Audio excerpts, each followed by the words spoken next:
Muy buenas noches, chicos, con todos. Mil disculpas, chicos, por enviarles el horario recién, pero me acaban de comunicar en este momento recién que hubo un cambio de horario. Entonces yo estaba ya en clases con el otro curso, pero bueno, vamos a iniciar entonces con nuestra clase del día de hoy. ¿Sí?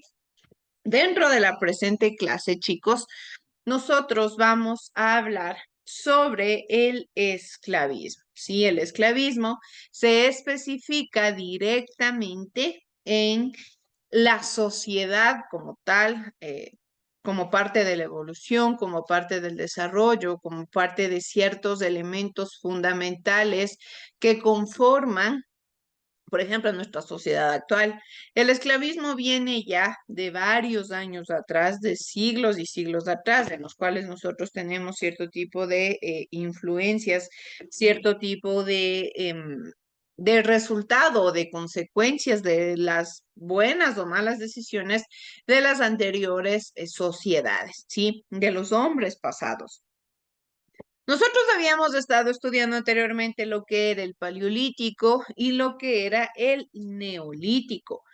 Generalmente habíamos hablado de que el paleolítico era este espacio en el cual yo voy a determinar los primeros rasgos poblacionales, cómo el ser humano se fue desarrollando, cómo fue adaptándose a su entorno, conociendo su entorno, cómo tuvo que ir desarrollando habilidades para comprender su espacio, para poder ir sobreviviendo. Recordemos que netamente en el Paleolítico el ser humano solamente se dedicó al nomadismo y a la supervivencia. ¿Qué quiere decir? Que se trasladaba de un lugar a otro con la finalidad de poder obtener alimento y de poder refugiarse, a su vez de los fenómenos naturales, como también de las diferentes especies que existían en la cotidianeidad.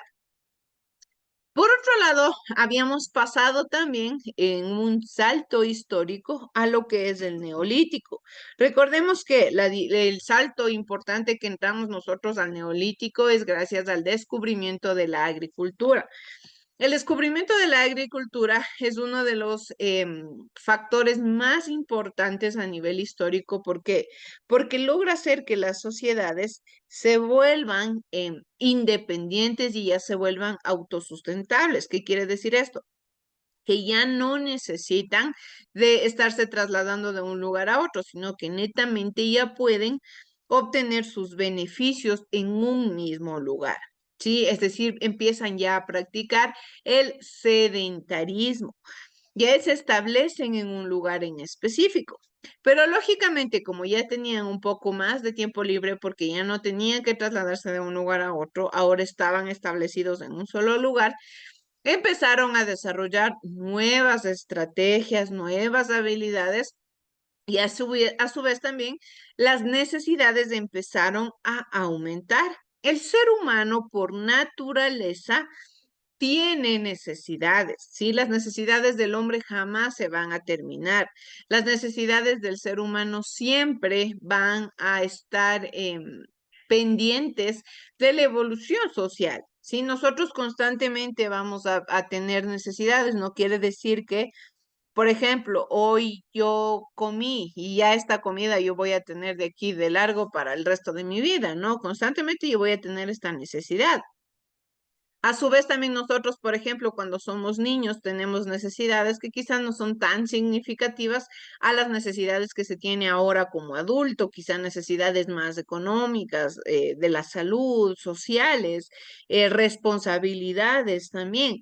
Esto viene desde hace años atrás, en donde los seres humanos, conforme iban avanzando tanto en su tecnología, tanto en su coeficiente intelectual, tanto en su sociedad, pues a su vez también iban apareciendo nuevas necesidades. Estas nuevas necesidades estaban directamente relacionadas con la estructura social que tenían este tipo de poblaciones en la época en la cual nosotros nos estamos desenvolviendo. Es así que empieza a aparecer lo que es el esclavismo. Cuando nosotros hablamos directamente en el neolítico, recordemos que en el neolítico aparece la agricultura, empieza a producirse los famosos excedentes. Esta palabra excedentes tiene muchísima importancia. Porque recordemos, un excedente es lo que yo tengo en demasía, es lo que me sobra, el sobrante, lo que yo puedo ver qué hago con este dinero, con las cosas que me sobran. Sí, siempre hemos dicho, es preferible a que sobre a que falte. Este excedente, estas sobras son las que les permitieron a estas sociedades lograr desarrollarse a tal punto de ya crear un sistema diferente al que se estaba acostumbrado en la época. Sí, principalmente nosotros debemos entender lo que es el esclavismo. El esclavismo y por qué nosotros tocamos este tema dentro de este preámbulo del neolítico. Entonces es así que para comenzar, por favor, quiero que veamos el siguiente video. Por favor, que nos habla sobre el origen del esclavismo. Veamos, chicos, por favor.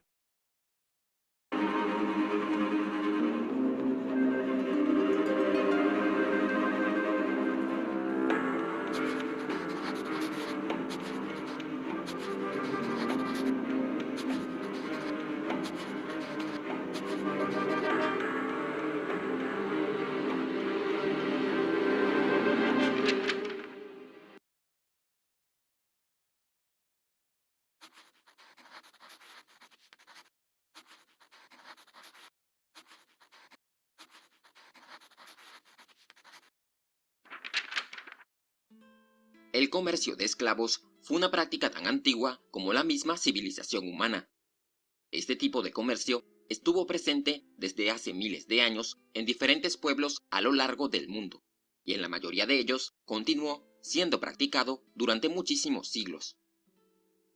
Entre los siglos XVI y XIX, en medio de la expansión europea, el comercio de esclavos experimentó un notable crecimiento, sobre todo el comercio de esclavos africanos a través del Océano Atlántico. Durante esta época, el tráfico de esclavos creció de tal manera que llegó a convertirse en una parte importante del comercio triangular que conectaba a los continentes de Europa, África y América. Debido a esto, aproximadamente 12 millones de africanos llegaron al continente americano, y con ello cambiaría drásticamente el destino de estas personas y la historia de nuestro continente. En África, al igual que en otras regiones del mundo, las prácticas esclavistas existían desde la época antigua, mucho antes de que los europeos se adentraran a este continente. Para el siglo XV, la mayoría de los esclavos africanos eran prisioneros de guerra. Ellos eran forzados a trabajar en los hogares o a servir sin sueldo para el gobernante local. En ese entonces, el principal mercado para los esclavos de África era el Medio Oriente, en donde eran empleados generalmente en el servicio doméstico. Los portugueses fueron los primeros europeos que exploraron las costas del continente africano. Cuando ellos se asentaron en las costas africanas, su principal preocupación era explotar el oro de estas tierras, pero, al cabo de un tiempo, también se involucraron en el comercio de esclavos. Al principio, se limitaron a reemplazar a los esclavos europeos por esclavos africanos. Sin embargo, en el siglo XVI, esta situación cambiaría. Y es que, por estos años, muchos europeos habían llegado al continente americano, un continente que no conocían. Con el paso del tiempo, ellos crearon grandes plantaciones de caña de azúcar en distintos lugares de este continente, como en la costa oriental de Brasil y en diversas islas del Caribe. Este tipo de cultivo requería un gran número de trabajadores, pero la población indígena americana había sido diezmada por las enfermedades que llegaron desde Europa. Así que los comerciantes portugueses decidieron trasladar a los esclavos africanos a América para que trabajaran en estas grandes plantaciones. De esta manera inició una ruta comercial de venta de esclavos a lo largo del Atlántico, que conectaba a Europa, África y América. Los comerciantes europeos les compraban los esclavos a los comerciantes locales africanos, a cambio de oro, armas y otros productos europeos como los textiles o los utensilios de hierro y cobre. Luego de esto, los mercaderes europeos llevaban a los esclavos en barcos al continente americano. Eran estos comerciantes locales africanos los que servían de intermediarios en este lamentable negocio. Ellos determinaban el precio y el número de esclavos que se vendían a los compradores europeos. Además, contaban con la complicidad de muchos gobernantes africanos, quienes incluso llegaron a organizar asaltos a las aldeas indefensas en busca de víctimas ingenuas para esclavizarlas. El comercio atlántico de esclavos aumentó progresivamente en los siglos XVI, XVII y XVIII. Solo en el siglo XVIII, alrededor de 6 millones de africanos fueron enviados a distintos lugares de América. Al principio, los portugueses monopolizaron este mercado. Sin embargo, con el paso del tiempo, otras potencias europeas como Francia, Países Bajos y sobre todo Inglaterra también se involucraron en el tráfico de esclavos. Los esclavos africanos eran transportados hasta América en barcos que no contaban con buenas condiciones sanitarias. Por eso, muchos de ellos morían durante el viaje. Cada uno de estos barcos transportaba aproximadamente 400 esclavos, los cuales debían permanecer encadenados en bodegas sin instalaciones sanitarias o espacio para ponerse de pie.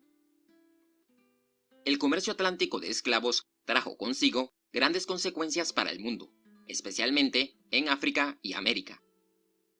Por ejemplo, la presencia de los africanos en América modificó para siempre la composición étnica y la cultura de muchas regiones americanas. Por su parte, en África, el tráfico de esclavos privó a muchas comunidades de sus hombres y mujeres más jóvenes y fuertes. Aparte, provocó que las guerras y la violencia se incrementaran, pues muchos líderes africanos utilizaron el armamento europeo para iniciar nuevas guerras y saquear a sus pueblos vecinos para obtener más esclavos, y así poder venderlos a los compradores europeos. Una terrible situación que se mantendrá hasta la abolición de la trata de esclavos durante el siglo XIX. Si te gusta.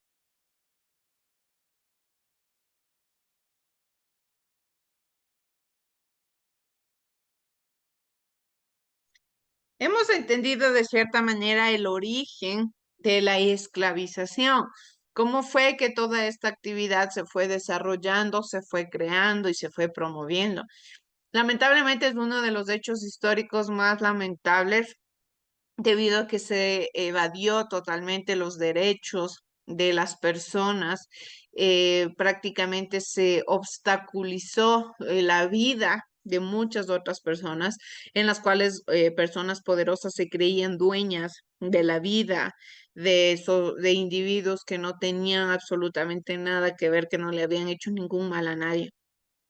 Es por eso que históricamente se habla de que existió un mercado de esclavos en el cual ustedes pudieron ver cómo se subastaban los esclavos, cómo se los vendía, como si estuviéramos hablando de un producto, como si estuviéramos hablando de algún tipo de quizá de cosa insignificante dentro de la sociedad. Principalmente dentro de estos rangos de la esclavitud, debemos entender por qué es que se da estos inicios ya o cómo se va abriendo esta brecha para desarrollar la esclavitud. El punto principal inicia siendo lo que es la división del trabajo. La producción excedentaria también fue posible gracias a la división del trabajo. que las podemos definir como la forma de organización de la mano de obra de acuerdo con las capacidades para determinados oficios. Aquí vamos viendo la palabra que yo les mencionaba, la producción excedentaria, ¿sí? ¿Por qué hubo excedentes? Gracias a que varias personas se dedicaron a diferentes cosas dentro de las labores sociales. Algo importante que nosotros siempre hablamos y se dice como un dicho cotidiano es que si no ayudemos, no estorbemos. ¿Por qué? Porque a veces cuando hacemos todos una sola cosa que no requiere de tantas personas, quizás solamente se obstaculiza lo que se necesita hacer. Es por eso que en las sociedades ya después del Paleolítico, en las sociedades neolíticas, ya existían varias cosas que se necesitaban hacer. Las necesidades aumentaron muchísimo más, entonces, por lógica, los labores debían también transformarse, los labores debían cambiar. Entonces, se da la división del trabajo. Sí, hay dos características esenciales que propician la división del trabajo. La principal es la agricultura y la cría de animales. Esto requería mano de obra para varios oficios, como el pastoreo, la preparación del terreno, la siembra, cuidados, vigilancia de los depredadores y defensa de otros pueblos. También la cosecha, el almacenamiento, la distribución. Además, en la medida que los asentamientos crecían, había que fabricar casas, caminos, murallas, edificios, graneros mucho más amplios. Las comunidades debieron repartir estas funciones entre sus miembros. Ojo, estamos hablando de sociedades que son prácticamente inconscientes de todo lo que tienen a su alrededor. Van conociendo poco a poco, van adaptándose a ellas, van entendiendo, van desarrollando habilidades, no es que son conocedores ya natos de todo lo que se desarrolla en este entorno, qué es lo que se tiene que hacer directamente. Se tiene que buscar administrar mejor los espacios. Entonces, lógicamente se necesitaban personas dedicadas a los animales, personas dedicadas a las tierras, personas dedicadas a la agricultura, personas dedicadas al arte, personas dedicadas a los textiles, porque no todos podían hacer un mismo labor, porque si no, si todos hacían lo mismo, el resto de actividades quedaban sin gente que la realice y por ende, ¿qué sucedía aquí? Empezábamos a tener problemas en la realización de actividades y en la evolución como sociedad. Por otro lado, también aparece que dentro de los siglos agrícolas había tiempo libre que permitía desarrollar otras actividades igual de necesarias para la comunidad. Es decir, que no siempre las sociedades estaban constantemente cosechando y sembrando, porque sabemos que la tierra es tan perfecta que nos da un producto después de un cierto tiempo, lógicamente dependiendo del producto en el cual nosotros estemos sembrando. Pero no es que de la noche a la mañana se tiene un trabajo constante ahí mismo. Sí necesita un cuidado, pero no realizando la misma actividad. Entonces, en estas sociedades llegaban a tener un lapso de tiempo libre. Sí, este lapso de tiempo les permitía desarrollar otras actividades. Estas actividades eran igual de necesarias para el desarrollo de la comunidad, tales como la elaboración de herramientas y utensilios, como les decía. No solamente era la agricultura, no solamente eran los animales, sino había otras actividades que se debía cumplir, tareas que se debían realizar dentro de la sociedad. De igual manera, así surgieron los oficios de especializados de agricultor, artesano y mercader, o a su vez comerciante. Ya le vamos conociendo netamente como primeros oficios, no profesiones, porque sabemos que las profesiones es cuando ya se tiene como tal un título, pero sí oficios. Estos oficios son los que la gente realiza por conocimiento, por habilidades, sin la necesidad de una titulación. Es así también que posteriormente se requirieron administradores, líderes religiosos para los rituales de adivinación de las condiciones climáticas y de las cosechas, guerreros que defendieran los cultivos y los excedentes, comerciantes. De esta división social del trabajo surgirían posteriormente las clases sociales. Entonces, aquí vamos teniendo un preámbulo. El ser humano ya empieza a tener división del trabajo. Es decir, que cada persona se dedicaba a una cosa diferente. Estas actividades y esta división del trabajo provoca la clasificación social. ¿Por qué? Porque el ser humano empieza ya a tener en su cabeza ya un chip de individualidad, de que quizá el trabajo que yo hago es más forzado que el que hace esta otra persona, por ende soy más poderoso, por ende soy más fuerte. Generalmente la división del trabajo solamente dio hincapié a lo que posteriormente se convertiría en lo que somos hoy en día, sí, a lo que somos como clases sociales. Vivimos en clases sociales, sí, la gente poderosa, la gente con una economía media o la gente con economía baja. Todo esto viene desde estos inicios donde la obtención de riquezas, la obtención de poder es la que determina la clase social.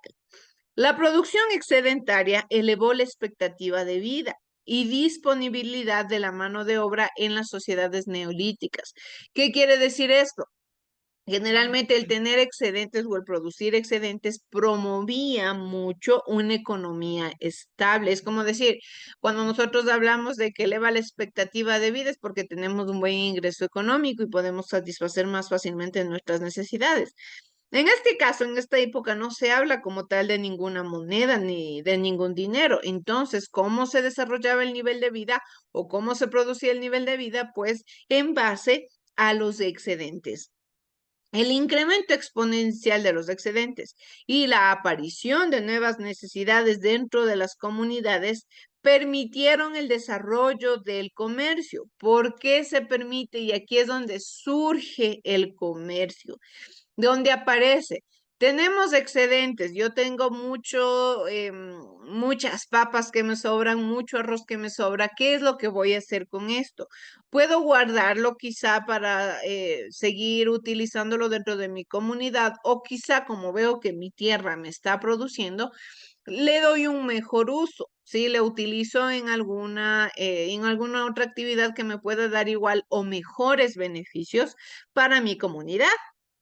En vista de que cada vez producían más alimentos y de forma más eficiente, lo que les decía, los grupos humanos vieron la posibilidad de intercambiar excedentes de sus cosechas por objetos y productos que necesitaban, pero no disponían en sus pueblos. Principalmente sabemos que la tierra no es, en los lugares en específico, no son aptos para todos los productos, ni son aptos para la siembra de todo tipo de alimentos. Si hay alimentos en específico que, por ejemplo, necesitan un clima, necesitan un tipo de tierra, un tipo de suelo para poder ser cosechados. Entonces, como existían cierto tipo de espacios donde no se producían algunos alimentos, los excedentes podían ser intercambiados por estos alimentos que no tenían en otras comunidades o a su vez también podían ser intercambiados por utensilios o elementos fundamentales de igual forma para el desarrollo. Principalmente, además de cultivar determinados rubros, cada comunidad se especializaba en la fabricación de algunos objetos, tales como ánforas de cerámica y cestos para transportar mejor y conservar los alimentos por más tiempo. En esta época no estamos hablando de ningún tipo de tecnología como lo tenemos hoy en día. Por ejemplo, ¿cómo mantenemos los alimentos? Los mantenemos en la refrigeradora. Es la forma más adecuada de poder mantener un alimento sin que se dañe. Pero en esta época no existía ni siquiera un pensamiento de que podía haber en algún momento este tipo de tecnologías tan avanzadas. Entonces, la necesidad de procurar que sus alimentos les duren mucho más tiempo les impulsó a crear eh, utensilios y productos de los cuales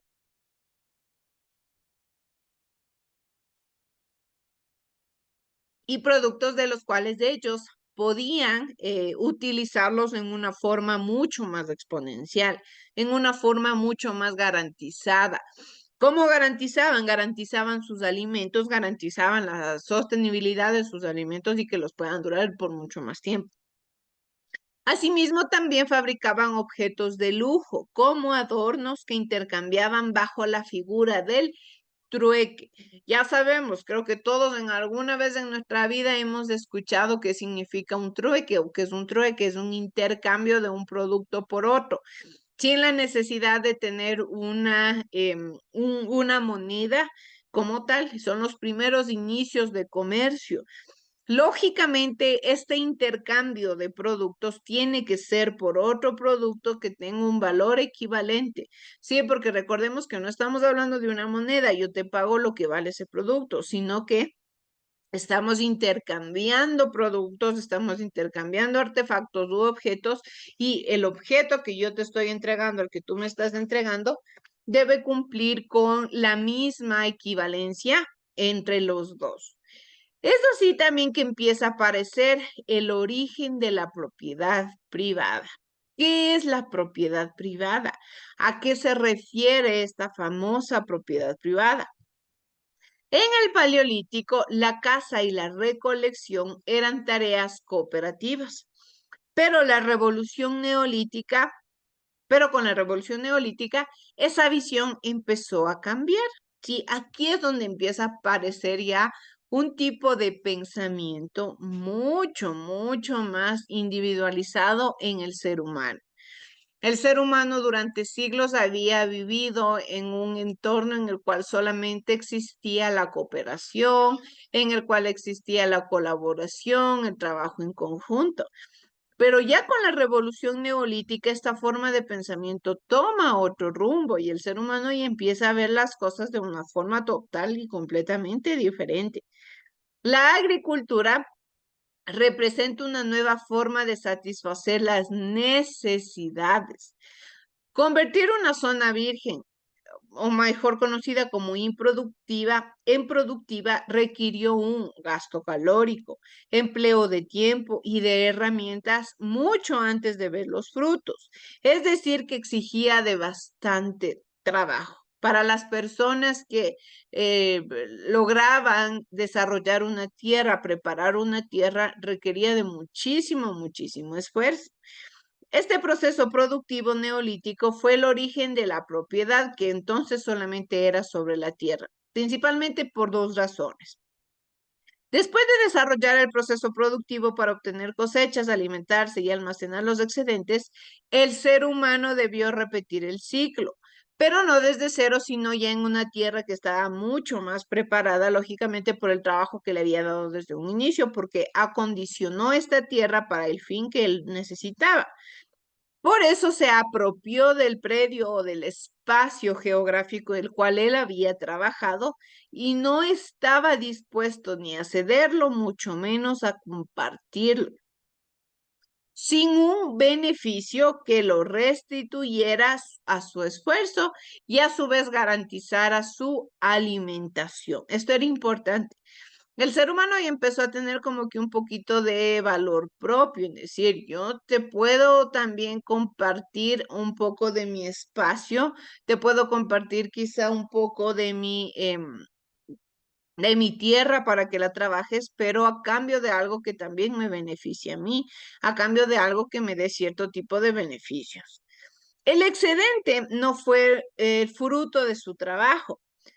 A su vez también le perteneció y lo utilizó para guardar provisiones o para intercambiarlo por otros alimentos, herramientas o artefactos necesarios para repetir y mejorar el proceso productivo. El excedente se convierte así en riqueza intercambiable que forma parte de su propiedad personal, lo mismo que las herramientas y utensilios. También la vivienda y hasta cierto punto la mano de obra, lo que da origen a la esclavitud. Ustedes dirán, ¿pero qué tiene que ver la esclavitud en todo esto? Aquí es donde se da origen todo. Cuando existe la propiedad privada, cuando existe la división del trabajo, el surgimiento del comercio, ya las personas empiezan aquí a desarrollar un egoísmo implícito y ya no desde el ámbito moral, porque lógicamente en esta época no hablamos tan moralmente, sino más desde un ámbito psicológico. Al existir egoísmo, ya empieza a existir individualidad y por ende empieza a existir este sentimiento de que yo valgo más que la otra persona, de que yo tengo más que la otra persona y esto me da derecho a utilizarla como quizá por la necesidad que esta persona tiene de también cumplir sus necesidades, a no tratarla de la forma en la que se merece, sino porque como yo tengo poder, puedo hacer lo que quiera con esa persona. Es así también que aparece lo que nosotros conocemos como el patriarcado, ¿sí? Para ir terminando ya con nuestra clase, quiero que por favor veamos el siguiente video que nos habla sobre el origen del patriarcado. Veamos, por favor. Patriarcado, quizás una de las palabras más mencionadas en el último año. Lucha antipatriarcal, abajo el patriarcado se va a caer. Pero ¿de qué hablamos cuando hablamos de patriarcado? Dice Wikipedia que patriarcado es una forma de organización social en la que la autoridad es ejercida por un varón, jefe de cada familia, denominado patriarca. Patriarca y patriarcado derivan de la palabra pater. En la antigüedad, el paterfamilias era el ciudadano independiente, que tenía el control de todos los bienes y personas que pertenecían a la casa. Tenía la capacidad jurídica para hacer lo que quisiera y ejercer la patria potestad sobre los hijos, la mujer y los esclavos, o sea, sobre la familia. Patria, patricio, patrón y patronal derivan también de pater. Más claro, imposible. Pero, ¿siempre existió esta relación? Friedrich Engels, a finales del siglo XIX, escribió un libro llamado El origen de la familia, la propiedad privada y el Estado. Se basaba en estudios del antropólogo Lewis Morgan, que fue quien intentó explicar que la humanidad había pasado por distintas formas de organización social y que la posibilidad de acumular excedente, es decir, lo que sobra de la producción, había traído el nacimiento de las clases sociales, transformando las relaciones parentales de matrilineales a patriarcales. Engels retomó estos estudios y demostró que las sociedades humanas primitivas no se basaban en el patriarcado, sino en un sistema comunitario de relaciones sexuales. En su libro explica que la forma patriarcal de la familia era admitida como la más antigua de todas, es decir, como si la familia no hubiera tenido ningún tipo de desarrollo histórico. O sea, que la familia tal como la conocemos ahora no siempre existió. Engels explica en su libro que en las sociedades primitivas se vivía de la recolección, la caza y la pesca, y predominaba la escasez. En esas sociedades, las mujeres participaban de las tareas de supervivencia en igualdad con los varones. No existía una división sexual del trabajo. Además, tenían un lugar privilegiado porque cumplían un rol en la reproducción de la especie. Esto hacía que los lazos de parentesco se definieran por línea materna. Además, los niños pertenecían a la comunidad y eran criados socialmente, es decir, entre todos. Pero cuando apareció la agricultura, los cambios fueron enormes. Se comenzó a abandonar la vida nómade y se empezó a planificar. Las comunidades podían asentarse en un lugar y permanecer. Esto les permitió incrementar los productos necesarios para sobrevivir y acumular riquezas. Con el desarrollo a gran escala de la agricultura y la ganadería, comenzó a aparecer el excedente, generando así las bases materiales para que surgieran nuevas formas de vida. Así, se desarrollará progresivamente una nueva división entre quienes producen y trabajan, que será la gran mayoría de la sociedad, y una pequeña minoría que no trabaja y vive a costa del trabajo ajeno, es decir, las clases sociales. Por un lado, una minoría garantiza su poder mediante la fuerza, teniendo el control de las armas, ejerciendo el gobierno y apropiándose de las tierras.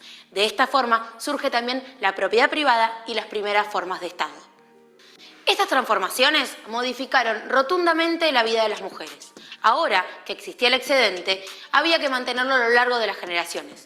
Por eso, las clases dominantes querían controlar la capacidad reproductiva de las mujeres, para que los varones se aseguraran su descendencia y puedan así heredar sus riquezas y el poder político y militar a sus hijos legítimos. Ya no existe una línea de herencia matrilineal, sino que el derecho hereditario se dará de padres a hijos varones. Para lograr esto, fue necesario controlar el cuerpo de la mujer, recluyéndolas al interior del hogar e imponiéndoles la obligación de la monogamia. Con el tiempo y el surgimiento de las ciudades, este tipo de vínculos se extendió a toda la sociedad, incluso a las clases explotadas, por medio de la ideología que impartía el Estado y la Iglesia, entre otras instituciones.